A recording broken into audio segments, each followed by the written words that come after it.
기도합니다. 우리 한번 같이 한번 당신은 하나님의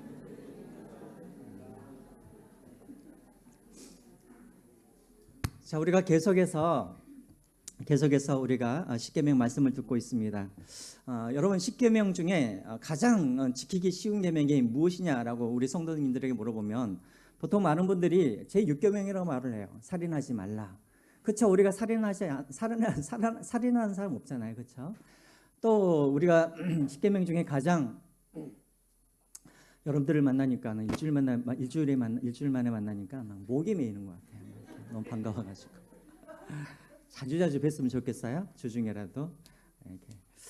자, 살인하지 말라. 지키기 쉽죠? 그렇죠? 예를 들어서 도둑질하지 말라. 이것도 뭐 지키기 쉬운 그런 계명입니다. 간음하지 말라. 이것도 지키기 쉬운 계명이죠. 그럼 우리 성도들이 십계명 중에 가장 지키기 어려운 계명이 어떤 계명일까? 바로 오늘 우리가 본 이 9계명인 거예요. 9계명. 그렇죠? 여러분 어제도 여러분들 거짓말 하셨어요? 안 하셨어요? 아유 우리 오집사님만 거짓말 하셨네. 예, 우리는 다 거짓말을 하지 않아요. 거짓말 하지 않아요? 아니 그게 아니라 우리는 쉽게 거짓말을 해요. 지금 여러분들이 침묵하신 것도 거짓말이에요. 예, 우리는 수도 없이 하루에 수없이 우리가 거짓말을 해요. 그 유명한 MIT 공대에서 한 번은 실험을 했어요. 이 실험자들을 모아가지고 10분 동안 서로가 서로에게 소개를 하도록 했어요. 10분 동안 소개를 하도록 했는데 그 10분 동안 조사를 해보니까는 60% 이상이 10분 동안 3번을 거짓말을 했다라는 거예요. 그 거짓말이 우리에게 너무나 습관이 되어 있죠. 여러분 의사 선생님들이 가장 많이 하는 거짓말이 뭐죠? 의사들이 조금만 늦었으면 큰일 날 뻔했습니다. 이런 거짓말을 하죠. 또 우리 간호사들이 가장 많이 하는 거짓말 무슨 거짓말이에요? 예, 이 주사 하나도 안 아파요. 맞아보면 너무나 아프잖아요. 그렇죠? 또 며느리들이 시어머니에게 하는 거짓말 어떤 게 있어요? 어머니 벌써 가시려고요? 좀 더 있다 가시지. 그렇죠? 또 그 말이 진짜인 줄 알고 또 이렇게 또 앉아 있으면 안 돼요. 무슨 말인지 아시죠? 또 우리 성도님들이 가장 많이 거짓말하는 게 뭐죠? 목사님 오늘 설교 너무나 은혜 많이 받았어요. 이 거짓말. 그렇죠? 우리 성도들이 또 하는 거짓말들이 많이 있죠. 뭐예요? 기도하겠습니다. 이런 거짓말도 우리가 많이 하죠. 여러분 왜 사람들이 이렇게 거짓말을 우리가 자주 그렇게 거짓말을 할까요? 제가 보니까 여러 가지 이유가 있지만 2가지 이유가 있는 것 같아요. 첫 번째는 뭐냐면 이 거짓말이 큰 죄라고 생각하지 않기 때문에 그래요. 그렇죠? 살인하지 말아라, 뭐 간음하지 말아라, 도둑질하지 말아라. 이것은 큰 죄잖아요. 근데 여러분 사실 거짓말하는 것 누구 죽이는 일도 아니고 남의 거 뺏어가는 일도 아니고 손에 끼치는 일도 아니니까 우리는 그것을 심각하게 생각하지는 않아요. 그렇죠? 두 번째로 왜 자주 우리가 거짓말하는가? 이 거짓말이 오히려 우리가 사회생활을 하는데 또 인간관계를 우리가 갖는 데 있어서 우리가 좀 더 이렇게 도움이 된다라고 생각하기 때문에 그래요. 여러분들 혹시 우리 젊은이들은 많이 알고 있는데 알바닷컴이라고 있어요. 알바닷컴. 우리 젊은이들이 이 알바 자리를 찾을 때, 아르바이트 자리를 찾을 때 꼭 들어가는 사이트예요. 이 알바닷컴에서 얼마 전에 설문조사를 했어요. 직장인들에게 설문조사를 했는데 당신이 직장 생활을 하는 데 있어서 이 거짓말이 얼마나 도움이 된다고 생각합니까? 라고 질문을 했는데 그 설문에 대답한 89%의 사람들이 뭐라고 대답을 하냐면 이 거짓말은 사회생활 하는데 그리고 인간관계를 하는데 대인관계를 하는 데 있어서 도움이 많이 된다라고 그렇게 이야기를 했다라는 거예요. 무려 89%가. 그러니까 대부분은 사회생활을 하면서 이 거짓말이 오히려 도움이 되기 때문에 사람들이 많이 거짓말을 한다라는 거예요. 우리 그림을 하나 보여주실까요? 사진. 혹시 사고 싶으신 분들 한번 사십시오. 거짓말의 힘이라는 책입니다. 독일의 심리학자인 우테 에어하르트라는 이 사람이 쓴 책인데요. 이 책은 어떤 내용이냐면 진실만이 최선이 아니다라는 거예요. 다시 말하면 우리가 회사에서 성공적인 그런 회사 생활을 하고 또 성공적인 어떤 대인관계를 맺기 위하여서 반드시 우리는 거짓말이 필요하다라고 말을 하는 사람이에요. 그래서 여러분 여기 내용을 보면은 여러 가지 내용이 나와 있어요. 거짓말이 당신의 건강에 도움이 됩니다. 또 거짓말이 당신의 행복을 증진시켜 줍니다. 또 거짓말 없이는 사랑도 없습니다. 또 초보자를 위한 거짓말 사용법. 이게 바로 여러분 박사학위를 받은 미국의 심리학자가 쓴 이 책인 거예요. 그러니까 이 사람의 이 주제는 뭐냐면, 요지는 뭐냐면, 거짓말을 해야 우리가 행복해지고, 거짓말을 해야 우리가 더 건강해지고, 거짓말을 해야 인간관계가 더 좋아진다. 이것이 바로 요지인 거예요. 주여 막 그러시는데, 예. 그러니까 사람들이 거짓말이라는 것이 무슨 큰 죄도 아니고, 또 오히려 거짓말이 사회생활하는 데 있어서 오히려 도움이 되고, 인간관계를 하는 데 있어서 도움이 되기 때문에 오히려 이제 거짓말을 우리가 자연스럽게 그렇게 한다라는 것입니다. 그런데 여러분, 이렇게 거짓말 없이는 이렇게 살아갈 수 없는 이런 세상에서 우리 그리스도인들은 거짓말을 해야겠습니까? 아니면 하지 말아야겠습니까? 해야겠습니까? 하지 말아야겠습니까? 해야 될 것 같기도 하고 하지 말아야 될 것 같기도 하고. 해야 되고 하지 말아야 되고요. 예. 네, 그래 한번 보겠습니다.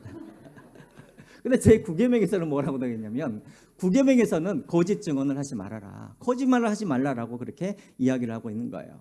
자, 왜 이 9계명에서 이제 거짓 증언에 대해서 이야기를 하는가? 여러분, 고대 사회에서는요, 어떤 재판이나 어떤 수사를 할 때, 어떤 죄를 물을 때 가장 중요한 게 무엇이었냐면, 고대 사회에서는 증인이었어요. 증인. 왜 증인이 중요했을까요? 옛날에는 CCTV가 있었어요, 없었어요? CCTV가 없었어요. 옛날에는 과학수사가 있었어요, 없었어요? 과학수사가 없었어요. 그러니까 과거에는 그 죄의 어떤 진실성을 따지고, 그리고 어떤 재판을 하기 위해서 가장 중요한 것이 무엇이었냐면, 증인의 증언이 가장 중요했다라는 것이죠. 그래서 어떤 한 사람의 어떤 그런 증언 하나로 사람이 죽을 수도 있었고 사람이 살 수도 있었던 거예요. 그래서 제 9계명에 하나님이 특별히 이 9계명에 너희들은 증언을 할 때 절대 거짓 증언을 하지 말라. 잘못하면 거짓 증언을 하게 되어지면 어떻게 된다고요? 사람이 죽을 수도 있으니까. 그렇죠? 그리고 여러분, 예를 한번 들어볼까요? 거짓 증언을 해가지고 어떤 사람이 죽는 애가 성경에 있었어요. 어떤 사건이었죠? 혹시 기억나세요? 그렇죠. 나봇의 포도원 사건이었죠. 나봇의 포도원.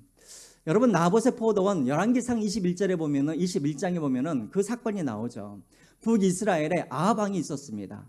아합 왕 그 궁전 옆에 나봇의 포도원이 있었어요. 나봇이라는 사람이 포도원이 있었어요. 이 왕이 이 포도원을 보니까는 너무나 보기도 좋고 탐스러운 거예요. 그래서 이것을 자기가 갖고 싶어서 나봇을 찾아갑니다. 왕이 나봇을 찾아가가지고 이 포도원을 나에게 팔아라라고 이야기를 했어요.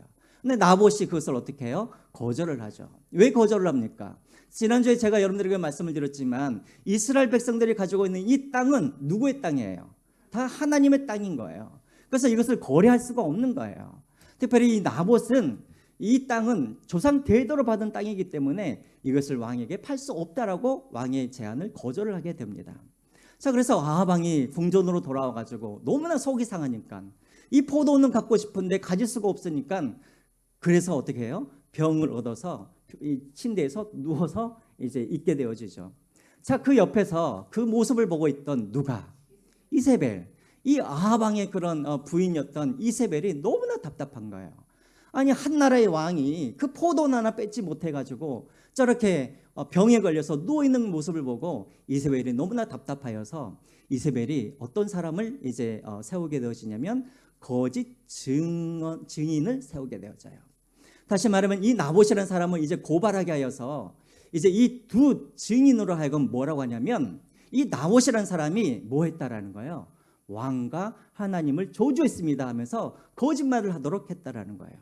자, 그래서 이 재판에 이 나봇이 무고하게 이 두 증인으로 말미암아 어떻게 됩니까? 하나님을 저주했다라는 이유로 죽게 되어지죠. 그리고 아합 왕이 어떻게 합니까? 그 포도원을 다 빼앗아 자기의 것으로 소유하게 되어지죠. 자, 여러분, 이렇게 고대 사회에서는 이렇게 증인의 증언이 매우 중요했어요. 그들의 증언에 따라서 사람이 죽기도 하고 그들의 증언에 따라서 사람이 살기도 했었어요. 그래서 이 증인에 대한 그런 규례도 아주 엄격했었어요. 그래서 여러분, 우리가 신명기 17장 8절과 6절과 7절 말씀 한번 보겠습니다. 신명기 17장 6절과 7절 말씀.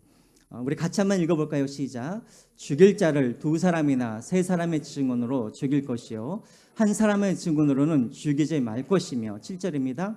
이런 자를 죽이기 위하여는 증인이 먼저 그에게 손을 댄 후에 무 백성이 손을 댈지니라. 너는 이와 같이 하여 너희 중에서 악을 제할지니라. 자, 무슨 말입니까? 한 사람을 증인으로 세우게 되어지면 이 사람이 혹시라도 그 죄인에 대해서 악한 감정을 갖고 있으면 거짓말을 할 수가 있잖아요. 그러니까 증인을 세울 때는 반드시 한 사람이 아니라 몇 사람 이상을 세워요? 두세 사람. 두 사람 이상의 증인을 이제 세우게 되는 거예요.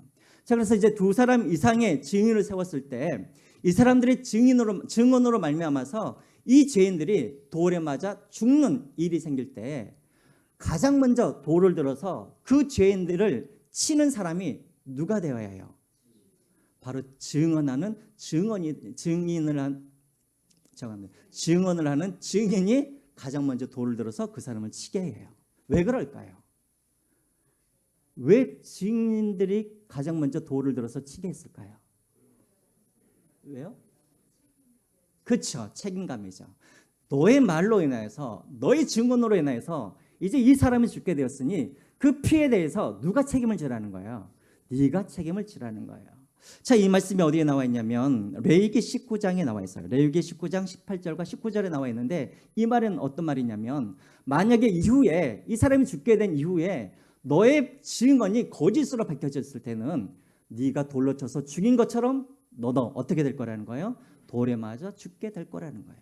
그래서 증인으로 하여금 가장 먼저 돌로 쳐서 죽도록 그렇게 했다라는 것입니다.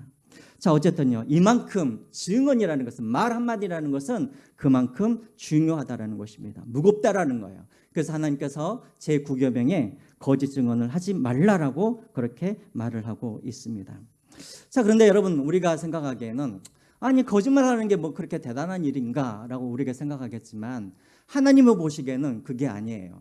여러분, 우리가 잠언 6장에 보면 하나님께서 이 세상에서 가장 싫어한 7가지 죄가 나와요. 여러분들 아마 아실 거예요. 잠언 6장을 한번 보실까요? 6장 16절부터 19장까지 보면 제가 한번 읽겠습니다. 하나님께서 가장 싫어하는 죄가 무엇인가?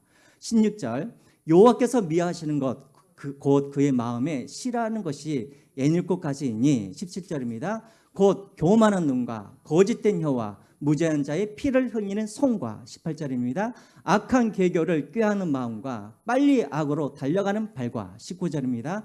거짓을 말하는 망령된 증인과 및 형제 사이를 이간하는 자이니라. 자, 하나님께서 가장 싫어하는 죄가 7가지가 나오는데 여러분들이 자세히 보시면 여기에 거짓말과 관련된 죄가 몇 가지가 나오냐면 3가지가 나와요. 3가지. 17절에 보면은 거짓말을 하는 혈화가 나와 있고요. 그 다음에 19절에 보면은 망령된 증인, 거짓을 말하는 망령된 증인, 그리고 형제 사이를 이간하는 자. 그러니까 거짓말이 하나님께서는 가장 싫어하는 그런 죄라는 거예요. 그래서 우리가 생각했을 때는 아주 무슨 거짓말 하는 게 무슨 큰 죄인가라고 말할 수가 있겠지만 요한계시록 여러분 22장 15절에 보면은 거짓말하는 자는 하나님의 새하늘과 새 땅, 다시 말하면 천국에 들어갈 수 없다라고 하나님께서 말씀하고 계세요. 거꾸로 말하면 여러분 계시록 14장에 보면은 14만 4천의 숫자가 나와요. 다시 말하면 하나님의 나라에 들어갈 수 있는 사람들, 이 사람들을 소개를 하는데 이 14만 4천은 어떤 특징을 가지고 있냐면 그 입에 거짓말이 없고 흠이 없는 자들이라라고 그렇게 말을 하고 있어요. 그러니까 여러분 요한계시록 보면은 하나님께서 얼마나 거짓말에 대하여서 엄격하게 그렇게 말씀하시는지에 대해서 우리가 알 수가 있는 거예요. 거짓말을 하면 새하늘과 새 땅에 들어갈 수가 없다라는 거예요. 새하늘과 새 땅에 들어가는 사람들은 어떤 사람들이냐면 그 입에 거짓이 없는 사람이 새하늘과 새 땅에 들어갈 수 있다라고 그렇게 말을 합니다. 자, 그러면 여러분 저를 한번 보세요. 야, 무슨 거짓말이 그렇게 심각한 일인가? 그렇죠? 저는 어렸을 때 맨날 거짓말을 했어요. 우리 아버지가 저는 착했는데 우리 아버지가 맨날 거짓말을 시켰어요. 예를 들면 집에 전화가 오잖아요. 전화가 오면은 이제 제가 아버지 누가 찾으세요 그러면 아버지가 항상 뭐라 그러냐면 없다 그래라 뭐 그래. 아니 그럼 분명히 이제 바꿔드린다고 이제 갔는데 없다 그래라 그러면 어떡해요? 그건 제가 머리를 써가지고 또 이제 상대방한테 아버지가 방금 집에 계셨는데 나가셨어요 막 그래요. 어렸을 때부터 우리는 그런 거짓말을 우리는 보고 배웠죠. 그렇죠? 우리 어머니도 항상 그럴 때가 있었어요. 여러분들도 그러실 때가 있나요? 애들이 있는데 구역 모임에 참여하기는 싫고 그래서 전화에다가 아이고 우리 집에 지금 손님이 오셔가지고 구역 모임을 못해요 막 그러시지 않으세요? 네. 우리는 이렇게 그냥 쉽게 우리는 거짓말을 하는데 하나님에게 있어서는 이것이 가벼운 문제가 아니라는 거예요. 왜 그러시는가? 두 가지 이유가 있어요. 물론 여러 가지가 이유가 있지만 두 가지 이유. 첫 번째로는 뭐냐면 우리가 거짓말을 하는 순간 하나님이라는 존재를 우리의 마음속에서 제거해버리기 때문에 그래요. 자, 이 말씀이 어디에 나와 있냐면 이사야서 57장 11절에 나와 있는 말씀이에요. 이사야서 57장 11절 말씀 한번 보여주시겠어요? 우리 같이 한번 읽어보겠습니다. 시작. 내가 누구를 두려워하며 누구로 말미암아 놀랍게 거짓말하며 너희들이 왜 거짓말을 하느냐 하면서 이제 말씀을 하세요. 거짓말은 뭐냐면 시작. 나를 생각하지 아니하며 이를 마음에 두지 내가 나를 경외하지 아니함은 내가 오랫동안 잠잠했기 때문이라. 거짓말이 뭐냐면 무엇이 거짓말이냐면 하나님을 뭐 한다는 거예요? 생각하지 아니한다라는 거예요. 다시 말하면 우리가 거짓말을 왜 하냐면 왜 우리가 거짓말을 하냐면 하나님을 내가 염두에 두지 않기 때문에 거짓말을 한다는 거예요. 한번 계속해서 보여주시죠. 또 거짓말을 왜 하게 되어지냐면 거짓말은 하나님이 내 안에서 안 계시기 때문에 우리가 거짓말을 한다라는 거예요. 다시 말하면 내 안에 하나님이 계시는데 우리가 거짓말을 하는 순간 우리는 내 안에 하나님이 계신다라는 것을 우리는 그분의 존재를 우리는 부정해버리는 거예요. 제거버리는 거예요. 또 왜 거짓말하는가? 제일 마지막에 나와 있죠. 나를 경외하지 아니함이라. 무슨 말입니까? 하나님을 두려워하지 않기 때문에 우리가 거짓말을 한다라는 거예요. 여러분 거꾸로 한번 생각을 해보세요. 하나님께서 지금 보고 계세요. 우리가 늘 하나님을 내 생각 속에서 염두에 두고 있어요. 하나님이 내 속에 살아계신다고 늘 생각을 해요. 나는 하나님을 날마다 경외하는 사람이에요. 그런 사람이 어떻게 감히 거짓말을 하겠습니까? 그렇죠.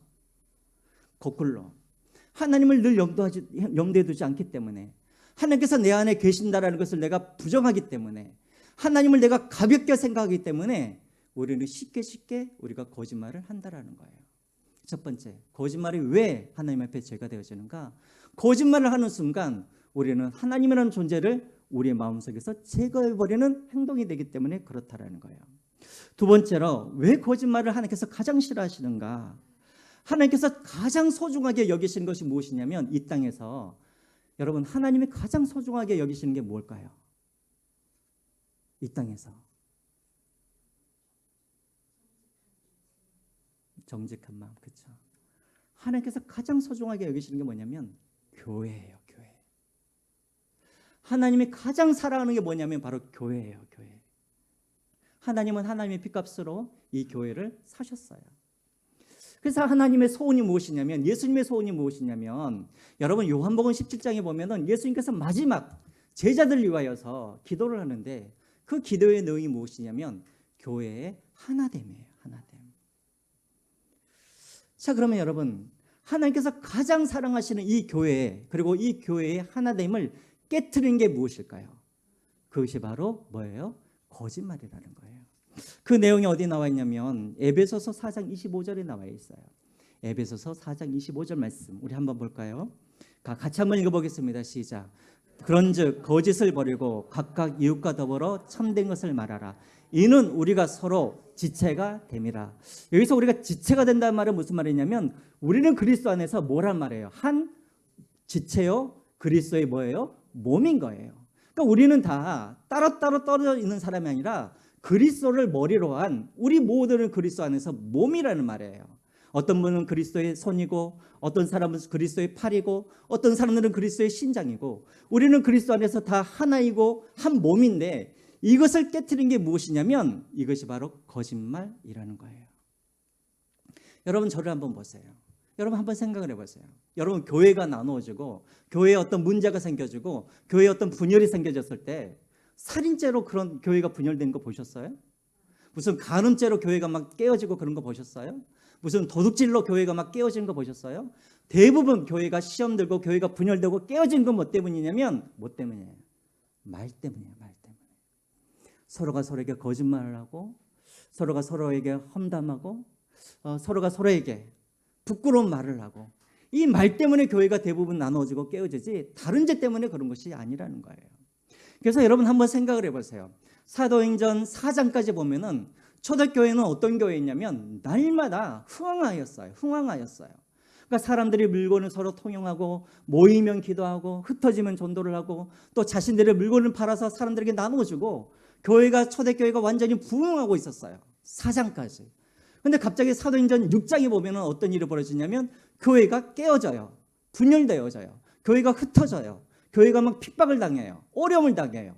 이상하죠. 사도행전 4장에는 교회가 부흥을 하고 있었는데 사도행전 6장에 보면 갑자기 교회가 어려움을 당해요. 그럼 대체 사도행전 5장에 어떤 일이 벌어졌길래 교회가 갑자기 부흥을 하다가 갑자기 교회가 어려움을 당했을까요? 사도행전 5장에 어떤 사건이 일어납니까? 네? 아나니아와 삽브레아 사건이 일어나죠. 어떤 사건이었어요? 하나님을 속이고 베드로에게 거짓말했던, 그렇죠? 거짓말했던 그런 죄였어요. 거짓말을 하고 그 안에서 신뢰가 깨지고 그 안에서 하나님에 대한 그런 어떤 신뢰관계가 깨어져 버리고 이웃과의 신뢰관계가 깨어져 버리니까 교회가 어떻게 되어져요? 6장에 교회가 핍박을 당하고 흩어지는 그런 일들이 일어나게 되었다라는 거예요. 그래서 여러분 두 가지 이유예요. 첫 번째, 우리가 거짓말을 한다는 건 뭐냐면 하나님을 내 안에서 제거해버리는 그런 행동이기 때문에. 또 여러분 우리가 거짓말을 한다는 것은 성도와 성도 사이에 하나가 되어야 되는데 이 거짓말로 인하여서 성도들 사이에 신뢰가 깨어져 버리고 교회가 나눠지고 파괴되기 때문에 하나님께서 가장 싫어하신 것이 무엇이냐면 바로 이 거짓말을 싫어하는 거예요. 자, 그러면 여러분 거짓말은 아까 우리 이제 김윤선 집사님께서 말씀하신 것처럼 그러면 거짓말이 다 나쁜 건가? 예를 들자면 여러분들도 그러신 적 있죠. 저도 지금도 그래요. 우리 애들이 짜장면 먹을 때마다 저는 아빠 배불러 그래요.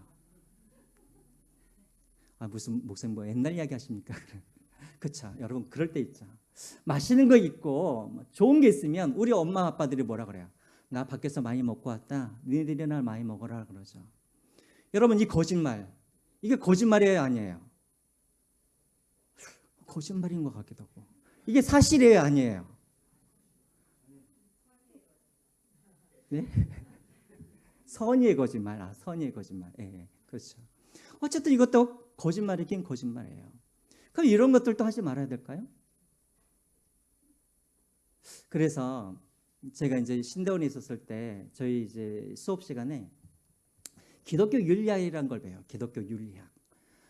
그때 이제 이사원 교수님이라는 분이 계셨는데 기독교 윤리학을 배우면서 이 죄 문제에 대해서 그때 이야기를 했어요. 죄는 크게 보면은 두 가지가 있어요. 두 가지가. 죄송합니다. 죄가 아니라 거짓말. 거짓말에는 두 가지가 있어요. 어떤 거짓말이 있냐면 혹시 보여줄 수 있나요? 허용되지 않는 거짓말이 있고 허용되는 거짓말이 있어요. 그러니까 허용되지 않는 거짓말은 뭐냐면 절대로 해서는 안 되는 그런 거짓말을 하는 거예요. 그러니까 허용되는 거짓말은 뭐냐면 거짓말이긴 하지만 사실은 아니긴 하지만 그래도 해도 된다라는 거예요. 그럼 허용되지 않는 거짓말은 뭘로 나눌 수 있냐면 이렇게 세 가지로 수근거림, 중상모략, 사실을 축소하고 확대하고 왜곡하고 침묵하는 것. 그러니까 허용되는 거짓말은 뭐냐면 어떤 분위기를 위하여서 거짓말하거나 예의상 거짓말하거나 불가피한 거짓말. 이것을 이제 이렇게 나눠요. 한번 보겠습니다. 여러분 허용되지 않는 거짓말. 우리가 절대 하지 말아야 할 그런 거짓말은 어떤 거짓말이 있겠습니까? 어떤 거짓말이죠? 나의 어떤 유익을 위하여서 또 다른 사람들에게 손해를 끼치기 위하여서 고의적으로 사건을 어떤 사실을 왜곡하거나 축소하거나 확대하는 것. 그리고 그것을 퍼날르는 것. 이 모든 것들을 다 거짓말이라고 해요. 다시요. 나의 어떤 유익을 위하여서 아니면 다른 사람들에게 피해를 끼치기 위하여서 어떤 고의를 가지고 어떤 사실을 왜곡하거나 축소하거나 확대하거나 이것이 바로 거짓말인데 이런 것들은 절대 해서는 된다 안 된다? 안 된다예요. 첫 번째는 여러분 뭐냐면은 수근거림이에요. 수근거림. 수근거림이 뭐예요? 다른 사람들 뒤에서 험담하는 것이죠. 저를 보세요. 왜 저를 눈을 안 맞추려고 그러세요? 여러분들에게 질문을 할게요. 이 세상에서 최고로 맛있는 외식이 뭔지 아세요? 예? 이 세상에서 최고로 맛있는 별식, 외식 뭘까요? 훔쳐먹는 거요?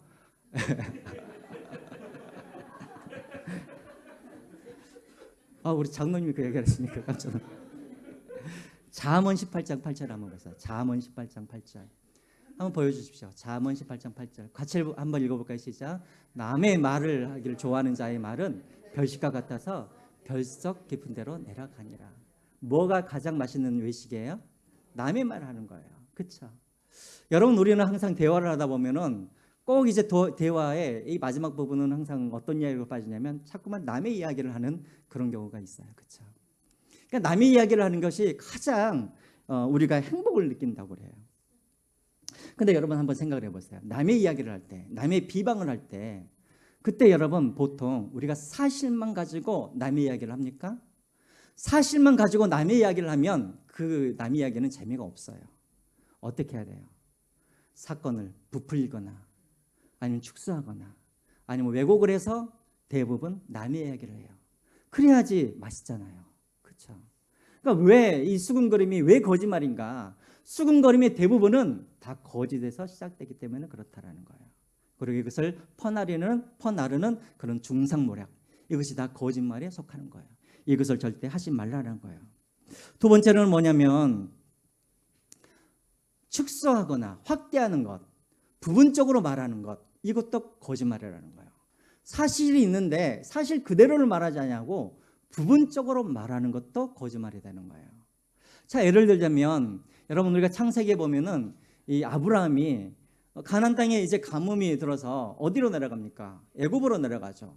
애굽으로 내려갈 때 자기 사라가 너무나 예쁘니까 애굽 왕에게 뭐라고 말을 하죠? 이는 내 누구라고 말을 해요? 누이라고 말을 하죠.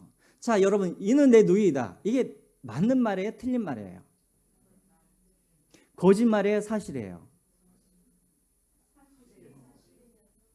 사실에서 거짓말. 그렇죠. 원래 이 사라는 누구냐면 이 아브라함의 사촌 여동생이 맞아요. 근데 지금은 뭐예요? 지금은 사촌 여동생이 아니라 아내잖아요. 그러니까 반은 맞는데 사실은 반은 틀리는 거예요. 거짓말이 뭐냐면 바로 이런 거라는 거예요. 그런데 여러분 보십시오. 이 아브라함이 그래서 많은 그런 이 양식과 가축을 얻잖아요. 누구에게? 바로 왕한테. 왜 받아요? 남편으로서 받았어요? 아니면 오빠로서 받았어요? 오빠인가 받았잖아요. 그러니까 그것은 확실히 거짓말인 것이죠. 그래서 두 번째 뭐냐면 우리가 사실인데도 불구하고 그것을 축소하거나 또 내지는 그것을 확대하거나 이런 것들도 뭐예요? 다 거짓말에 속한다라는 거예요. 자기의 유익을 위해서 그렇게 하는 것. 세 번째로는 침묵하는 것도 여러분 이것도 거짓말에 속하는 거예요. 우리 레위기 5장 1절 말씀 한번 보겠습니다. 레위기 5장 1절 말씀 한번 볼까요? 레위기 5장 1절 말씀 시작. 만일 누구든지 저주하는 소리를 듣고서도 증인이 되어 그가 본 것이나 알고 있는 것을 알리지 아니하면 그는 자기의 죄를 져야 할 것이요 그 허물이 그에게로 돌아갈 것이며. 분명히 잘못된 것을 보았음에도 불구하고 그것이 내가 혹시라도 손해볼까 봐, 혹시라도 내가 말을 하면 그 사람이 나라에게 해를 끼칠까 봐 그래서 내가 말하지 않냐고 침묵하는 것, 이것도 뭐예요? 이것도 역시나 거짓말에 속한다라는 거예요.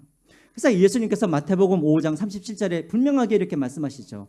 오직 너희 말은 옳다 옳다 아니다 아니다 하라. 이에서 지나는 것은 악으로부터 나느니라. 우리 그리스도인들은 어떻게 해야 되냐면 애매한 태도를 취하는 것이 아니라 침묵하는 것이 아니라 잘못되었으면 잘못되었다라고, 잘한 것이면 잘한 것이라고, 아니다 옳다라고 확실하게 우리가 말을 그렇게 해야 한다라는 것입니다. 자, 이렇게요. 우리가 절대로 하지 말아야 할 허용될 수 없는 그런 죄, 나의 유익을 위하여서 아니면 다른 사람들이 어떤 손해를 끼치기 위하여서 의도적으로 축소하거나 과대하거나 사건을 왜곡하여서 말하는 것, 수군거리는 것, 이 모든 것이 다 거짓말인 거예요. 이것을 해서는 안 됩니다. 그러면 여러분 두 번째로, 그러면 할 수 있는 허용되는 거짓말이 있다라는 거예요. 기독교 윤리학에서 보면은 첫 번째는 뭐냐면 유머가 목적인 거짓말이에요. 유머가 목적인 거짓말. 자, 이게 뭔 말인가? 다시 말하면 분위기를 위하여서 하는 거짓말이 있다라는 것이죠. 예를 들면 목사님이 이제 설교 단상에 딱 섰어요. 근데 성도님들이 다 얼굴이 막 이렇게 막 이제 좀 그래요. 근데 이제 목사님이 분위기를 띄우기 위해서 오늘 여러분들 얼굴 보니까 너무나 광채가 나고 너무나 빛이 납니다. 막 이렇게 말하는 것. 분위기를 띄우기 위해서 그렇게 하는 것. 이런 것들은 허용된다라는 거예요. 자, 그런데 여기서도 조심해야 할 게 있어요. 여기 이제 책에서 그렇게 이야기를 해요. 유머나 분위기를 띄우기 위해서 이렇게 거짓말을 할 때도 반드시 상대가 준비되었을 때 그 일을 해야 된다는 거예요. 예를 들자면 어떤 분이 열심히 다이어트를 했어요. 근데 빠지지 않아서 고민이 돼요. 근데 나는 그 사람에게 격려를 하겠다고 그래서 아이고 얼굴이 반쪽이 됐네 이렇게 하면 상대방이 기분이 좋을 때는 그것을 유머로 받아들이지만 아이고 이게 지금 빼려고 열심히 하는데도 안 빠졌는데 무슨 얼굴이 반쪽이 됐다라고 말을 하면 어떻게 돼요? 준비가 안 돼 있죠. 특별히 제가 연애할 때 그런 농담을 많이 했어요. 우리 아내는 준비가 안 됐는데 제가 한번 쓸데없이 막 유머를 하다가 우리 아내한테 많이 그렇게 제가 요즘도 지금도 그러면 안 된다는 거예요. 상대가 준비되었을 때 무슨 말인지 아시겠어요? 우리 남편들 조심하세요. 아내들이 준비도 안 됐는데 분위기 바꾸겠다고 좀 웃겨보겠다고 거짓말하는 것, 이것이 오히려 상처가 된다는 것이죠. 어쨌든 그런 것들은 우리가 용납할 수 있다는 것. 두 번째로 예의상하는 거짓말들 있죠. 예의상하는 거짓말. 예를 들자면 어떤 집안에 아기가 났어요. 아기가 나가지고 100일 만에 이제 교회에 왔어요. 100일 만에 교회에 와가지고 아기를 딱 보니까는 아기가 너무나 못생긴 거예요. 그럼 여러분, 그래 우리 그리스도인들은 거짓말을 하지 말아야지 하면서 그 아기를 보면서 너는 누구를 닮아서 그렇게 못생겼니 이렇게 말할 수 있어요? 못해요? 못하잖아요. 그렇죠? 그거 어떻게 해요? 아우 귀엽다, 예쁘다. 귀엽다면 눈치를 다 채요. 그래서 뭐 토끼 같다, 예쁘다 이야기를 하죠. 자, 이런 것들 예의상 하는 그런 거짓말들은 우리가 허용할 수 있다라는 거예요. 또 우리가 아까도 말했던 것처럼 기도해 줄게요. 여러분들 그 성도님들한테 막 내가 기도해 줄게 하는데 진짜 기도하신 분들 계세요? 기도한 분들도 있지만 예의상으로 또 그렇게 말하는 분들이 많이 있잖아요. 그 사람을 격려하기 위해서 힘내라고 그렇게 말하는 것들, 이런 것들도 우리가 이제 허용된다라는 것입니다. 세 번째로 불가피한 거짓말이라는 것입니다. 이 불가피한 이 거짓말이라는 건 뭐냐면 우리가 하나님을 사랑하고 내 이웃을 사랑하는 그 범위 안에서 하는 거짓말들이죠. 다시 말하면 하나님을 위하여서 이웃을 위하여서 하는 거짓말들, 어떤 게 있을까요, 여러분? 우리가 출애굽기 1장에 보면은 어떤 이야기가 나옵니까? 히브리 산파들의 이야기가 나오죠. 그렇죠? 바로가 히브리 산파들에게 뭘 명령합니까? 이스라엘에게 아들이 나오면은 다 죽이라라고 그렇게 명령을 하죠. 자, 그래서 이 히브리 산파들이 어떻게 해요? 왕에게 거짓말을 해요. 어떤 거짓말을 합니까? 우리가 아기가 나가지고 가면은 이미 다 나와버렸다라는 것이죠. 그런 거짓말을 해요. 그럼 이게 거짓말이 나쁜 것이면 하나님께서 이 히브리 산파들을 하나님께서 저주를 하셔야 되는데 오히려 그들에게 어떻게 했다고 그래요? 그들을 형통하게 하셨다라고 그렇게 하나님께서 축복을 해주시죠. 또 예를 들자면 이스라엘 그 여리고성에서 이스라엘 정탐꾼들이 여리고성에 들어가잖아요. 그렇죠? 그때도 이 라합이 어떻게 합니까? 거짓말로 그 정탐꾼들을 숨겨주게 되어지죠. 근데 이게 분명히 거짓말인데 우리가 히브리서 11장에 보면은 하나님은 이것을 뭐라고 그래요? 거짓말이라고 말하지 않냐고 그것을 믿음이라고 그렇게 말을 한다라는 것이죠. 그래서 하나님을 위하여서 또 내지는 내 이웃을 위하여서 그 사랑을 이루기 위하여서 하는 거짓말들. 오늘로 우리가 예를 들자면 그런 경우가 있죠. 어떤 의사들이 그런 말을 좀 하죠. 이 환자가 내가 그대로 이 병명에 대해서 말을 하게 되면 환자가 치료를 거부할 것 같거나 포기해버릴 것 같아요. 그래서 가족들에게는 정확하게 이야기를 하는데 이 환자에게는 그 병에 대해서 정확하게 이야기를 하지 않고 치료를 받도록 하는 것. 이것도 거짓말이긴 하지만 그 환자를 살리기 위해서 의사가 선한 거짓말을 그렇게 할 수가 있는 것이죠. 이런 것들은 허용된다라는 거예요. 그런데 이제 그 교수님이 말을 해요. 비록 허용된 거짓말일지라도 이것이 반복되거나 이것이 습관이 되어지면 된다 안 된다? 안 된다예요. 왜? 선한 거짓말일지라도 그것이 계속해서 반복되어지면 사람들과 그 사람 간에 뭐가 깨어져요? 신뢰관계가 깨어지는 거예요. 아, 저분은 늘 나를 좋게 하려고 그냥 맨날 저렇게 거짓말을 하시는구나. 이것이 그렇게 되어지면 다음부터 그분의 말을 신뢰할 수가 없게 되는 것이죠. 그래서 허용된 거짓말일지라도 이것이 반복되거나 습관이 되어서는 안 된다라는 것입니다. 그러면 여러분 이제 마지막으로 제9계명, 그럼 이것은 거짓말을 하지 말라는 이 계명에서 우리가 그냥 받아들여야 되는가? 아니요. 우리는 여기 안에서 그 숨겨져 있는 적극적인 그런 하나님의 명령을 우리가 발견을 해야 돼요. 그것이 무엇이냐면 바로 에베소서 4장 25절이래요. 우리가 이 계명을 보면서 그래, 나는 거짓말을 하지 말아야지. 이 정도에서 우리가 머물러서는 안 된다라는 거예요. 이것은 허용된 거짓말이고 이것은 허용되지 않은 거짓말이고 이것을 구분하면서 내가 거짓말을 하라, 이런 의미가 아니라 제9계명 안에는 어떤 의미가 담겨져 있냐면 우리 에베소서 4장 25절 말씀 다시 한번 보여주실까요? 같이 한번 읽어보겠습니다. 시작. 그런즉 거짓을 버리고 각각 그 이웃과 더불어 참된 것을 말하라. 이는 우리가 서로 지체가 됨이라. 우리는 거짓말을 하는 데서 머물 것이 아니라 우리는 항상 우리 입술을 통해서 뭘 말해야 된다는 거예요? 참된 것을 우리는 말해야 된다는 거예요. 참된 것. 저를 한번 보시죠, 여러분. 그러면 왜 우리는 참된 것을 말해야 되는가? 왜 우리는 참된 것을 말해야 되는가? 어떤 분들은 이런 분들이 있어요. 목사님, 제9계명은 우리랑 맞지 않아요. 왜? 우리는 법정에서 쓸 일도 없고 우리는 증인이 아니잖아요. 그렇기 때문에 우리는 제9계명 우리와는 상관이 없어요 라고 말하는 분들이 있어요. 자, 여러분들에게 질문을 할게요. 여러분들은 증인이에요, 아니에요? 여러분들은 증인이에요, 아니에요? 여러분들은 다 증인이에요. 하나님께서, 예수님께서 우리 모두를 증인으로 부르셨어요. 그게 어디에 나와 있냐면 누가복음 24장 28절에 나와 있죠. 우리가 누가복음 24장 28절에, 아니 24장 48절에 보면은 보여주시겠어요? 뭐예요? 너희는 이 모든 일에 뭐라고요? 증인이라. 이 모든 일에는 어떤 일을 말하는 거예요? 예수님의 죽으심과 예수님의 부활하심과 예수님의 승천하심, 이 모든 것들에 너희들은 뭐가 되어라? 증인이 되라는 거예요. 그러니까 증인들은 거짓말을 하면 돼요, 안 돼요? 거짓말을 하면 안 돼요. 오히려 증인들은 무엇을 해야 되냐면 우리 입술을 통하여서 하나님의 살아계심과 예수 그리스도가 나를 위해서 죽으심과 부활하셨다라는 이것을 우리 입을 통하여서 계속해서 말을 해야 되는 거예요. 그래서 우리가 제9계명을 우리가 볼 때 내가 거짓말을, 이것은 거짓말, 이것은 거짓말이 아니고 내가 거짓말을 안 해야겠다, 이게 아니라 우리는 항상 우리 입술을 무엇으로 사용해야 되냐면 하나님의 살아계심을 증언하는 그런 증인으로 우리가 살아가야 한다는 거예요. 그럼 여러분, 우리 입술에서 거짓말이 나오면 안 되겠죠. 사람들에게 복음을 전해야 되는데 우리가 거짓말을 하게 되어지면 사람들이 어떻게 우리의 말을 믿겠습니까? 그렇죠. 그러니까 우리가 진정한 하나님의 증인이 되기 위해서는 우리가 항상 우리 말 속에서 참말이 나와야 된다는 거예요.